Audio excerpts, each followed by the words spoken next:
वटकळी या शिवारामध्ये. तर एक शेतकरी आहेत, त्यांना आपण एक ड्रिचिंग दिली होती 30 दिवसाला.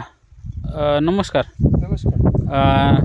आपण सुरुवातीला एक ड्रिचिंग दिली होती, त्याच्यानंतर दुसरी ड्रिचिंग दिली होती. जवळपास 2च ड्रिचिंग झाले आपल्या याच्यामध्ये, बरोबर? तर तुमचं नाव सांगा पहिले आणि रिझल्ट वगैरे सांगा. दिलीप शंकरराव मुंडे, राहणार वटकळी, तालुका शेनगाव, जिल्हा हिंगोली. यामध्ये पहिली ड्रिचिंग रुटनझा, कन्सर्ट आणि प्रोबियन, बरोबर, याची ड्रिचिंग केली आहे. शेतकरी मित्रांनो, 30 दिवसानंतर यांनी NPK, कन्सर्ट, प्रोबियन आणि रुटांझा ह्या अशी ड्रिचिंग केली होती 30 दिवसानंतर. आणि त्याच्यानंतर दुसरी ड्रिचिंग केली होती. त्यानंतर दुसरी ड्रिचिंग मिंगल. मिंगल ॲग्रिसेस कंपनीचं मिंगल मायक्रोन्यूट्रंट आहे 2 किलो. आणि त्याच्यासोबत सल्फर थायग्रीन, सल्फर 90% आहे त्याच्यामध्ये, हे 2. आणि याच्यासोबत एक पोटॅशियम ह्युमेट लिओनार म्हणून यांनी या 3 प्रोडक्टची ड्रिचिंग केली होती. बरं, हे ड्रिचिंग तुम्ही किती 50व्या दिवशी केली होती का?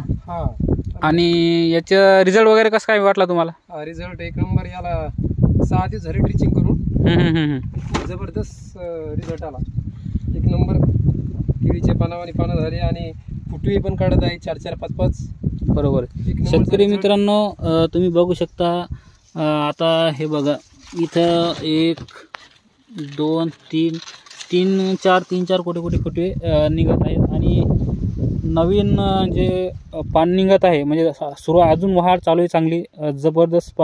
खूप छान पद्धतीने पानं निघत आहे प्रत्येक याच्यामध्ये. म्हणजे सुरुवातच आहे, नवीन पानाची अजून सुरुवात आहे, हे बघू शकता. निघत आहेत पानं. बरं, तुम्हाला कसं काय वाटलं प्रोडक्ट? तुम्ही 2च ड्रिचिंग केल्या फक्त, आणि याच्यामध्ये सोयाबीन पण आहे, बरोबर? तरी पण खूप छान तुमचा प्लॉट दिसतोय. आणि सोयाबीन लावली नव्हती, तरी पण हळद कमीच होती, दबलेलीच होती. बरोबर. आता हळद सोयाबीन लावून पण सोयाबीनला दाबलं हळदीने, बरोबर. हळद झपाट्याने वाढली.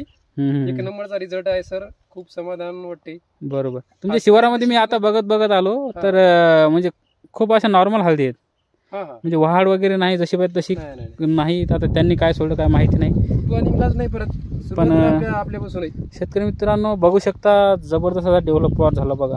खूप छान असा डेव्हलप झाला. यांनी 2च ड्रिचिंग केलेले आहेत आणि सोयाबीन लागवड केलेली आहे, तरी पण खूप जबरदस्त दिसत आहे बघा प्लॉट. सर्वत्र सारखाच प्लॉट आहे.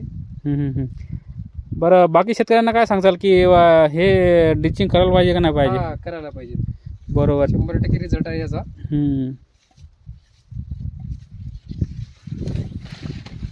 बघू शकता शेतकरी मित्रांनो, बघा प्लॉट कसा जबरदस्त डेव्हलप झालेला आहे. हे बघा फुटवे, हे बघा.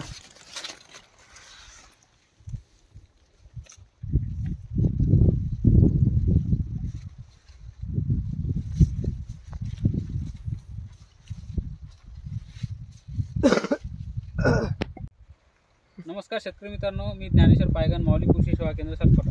शेतकरी मित्रांनो, मी आलेलो आहे दिलीप शंकरराव मुंडे यांच्या शेतामध्ये, राहणार वटकळी, तालुका शेनगाव, जिल्हा हिंगोली.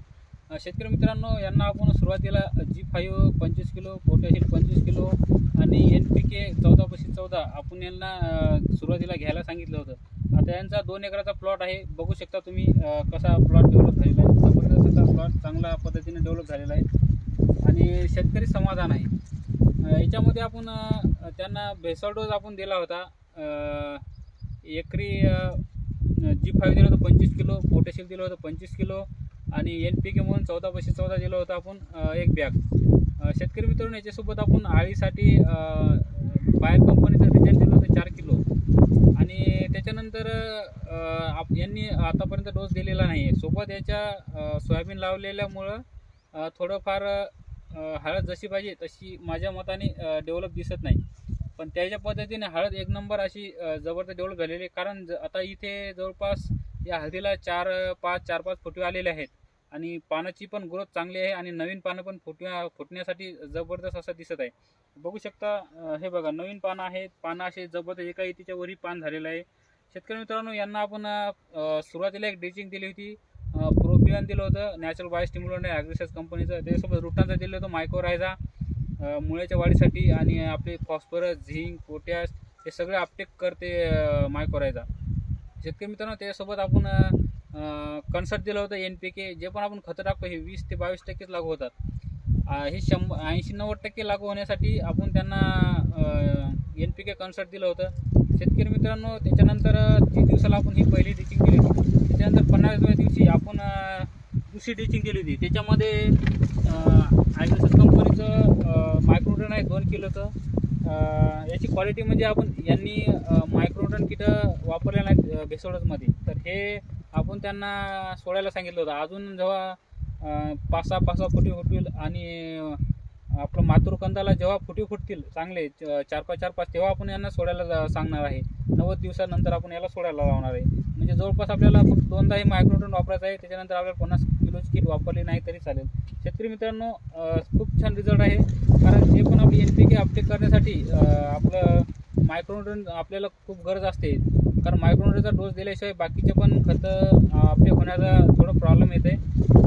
त्याच्यानंतर आपण थायोग्रीन याच्यामध्ये 90% सल्फर आहे आणि वॉटर सॉल्युबल पावडर फॉर्ममध्ये आहे. एकदम पार्टिकल असे मायक्रो पार्टिकल आहेत. शेतकरी मित्रांनो, बाजारामध्ये आपण सल्फर बघितलं तर ते 100% विरघळत नाही. म्हणजे खूप मोठी अशी फसगत होते किंवा त्याचा जसं पाहिजे तसा आपल्याला रिझल्ट मिळत नाही. हे 3 किलो आपल्याला एकरी सोडायचं आहे. खूप छान असे रिझल्ट येतात त्याचे. आणि आपल्या जमिनीमध्ये जे फॉस्फरस, झिंक, मॅग्नीज, कॉपर हे घटक आहेत हे उचलण्याचं महत्त्वाचं काम करते. मेन म्हणजे जमिनीमध्ये जे फॉस्फरस फिक्स होते त्यांना हे उचलण्याचं काम करते. शेतकरी मित्रांनो, त्याच्यानंतर बायोस्टिम्युलंट लिओनार पोटॅशियम ह्युमेट आहे 95%. शेतकरी मित्रांनो, हे खूप चांगले रिझल्ट आहेत त्याचे आणि याच्या मुळ्या पण खूप जबरदस्त वाढलेल्या आहेत. तर हे आपण दुसऱ्या ड्रिचिंगमध्ये दिलं होतं. याच्यासोबत आपण मॅग्नेशियम सल्फेट सांगितलं सोडायला, पण त्यांनी काही सोडलेलं नाही. आणि आता थोडी झिंक आणि फेरसची कमतरता दिसत आहे. शेतकरी मित्रांनो, हे बघा, पान खूप छान डेव्हलप झालेले आहे, पण थोडे झिंक आणि फेरस जर सोडलं यांनी तर एकदम जबरदस्त असा प्लॉट डेव्हलप होते. शेतकरी मित्रांनो, महत्त्वाचं म्हणजे काय आहे, यांचं खत व्यवस्थापन यांनी व्यवस्थित केलेलं आहे. त्याच्यानंतर पहिली ड्रिचिंग, दुसरी ड्रिचिंग आणि आता यांना तिसरी ड्रिचिंग करायचे. झिंक लोहा ड्रिप नावाचं प्रोडक्ट आहे. झिंक, त्याच्यामध्ये झिंक बोरॉनचं कॉम्बिनेशन आहे. खूप छान रिझल्ट आहे. त्याच्यासोबत रिलीज झिंक नावाचं प्रोडक्ट त्यासोबत सोडायचं आहे. म्हणजे फेरस आणि झिंक त्याचं जर कॉम्बिनेशन जर याला दिलं तर अजून खूप छान असा प्लॉट दिसायला होईल. शेतकरी मित्रांनो, बघू शकता तुम्ही, खूप छान असा डेव्हलप झालेला आहे प्लॉट आणि वाढ पण याची खूप छान आहे. दाखवा सर. शेतकरी मित्रांनो, हे बघा, यांनी सोयाबीन लागवड केलेली असून किती छान असा डेव्हलप झालेला आहे बघा.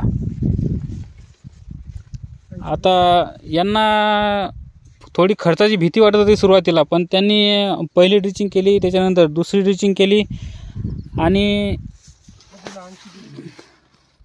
हे बघा फुटवे बघा, खूप छान असे फुटवे निघत आहे त्याला.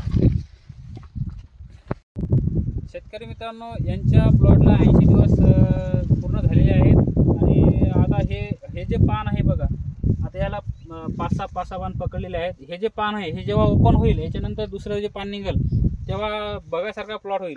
आता यांना आपण पुढच्या वर्षी एकच नियोजन सांगणार आहे की याच्यामध्ये तुम्ही सोयाबीन घेऊ नका, कारण आंतरमशागत आणि दुसरा जो डोस द्यायचा आपल्याला 80 दिवसाच्या आत, ते डोस यांना गेलेला नाही आहे. कारण मधामध्ये ज्यांनी पहिला डोस दिला, दुसरा डोस आपल्याला मधात द्यायचा नाही. दुसरा डोस या जे सोयाबीन लावली यांनी याच्यामध्ये दुसरा डोस आपल्याला द्यायचा आहे आणि त्याच्यामध्ये आपल्याला मॅग्नेशियम घ्यायचं आहे, अमोनियम सल्फेट घ्यायचं आहे, त्याच्यामध्ये G5 पोटॅशियम पुन्हा एकदा आपल्याला रिपीट करायचं आहे.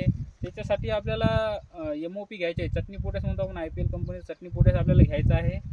शेतकरी मित्रांनो, त्यांना आपण कंप्लीट दुसरा जो डोस देणार आहे तो कंप्लीट देणार आहे. कारण जे ते फुटवे आहे त्या फुटव्याला खायला भरपूर लागत असते, त्याच पद्धतीने आपण दुसरा डोस देणार आहोत. जास्त खर्च नाही, पण रेग्युलर जे पद्धतीने जास्त एकच खत जास्त टाकत जात, म्हणजे 1 बॅग टाकायची तिथे 3 बॅगा टाकत जात, तर ती 2 बॅगा कमी करून आपण त्यांना व्यवस्थित ज्या गोष्टी लागतात त्या गोष्टीच आपण त्यांना दिलेल्या आहेत.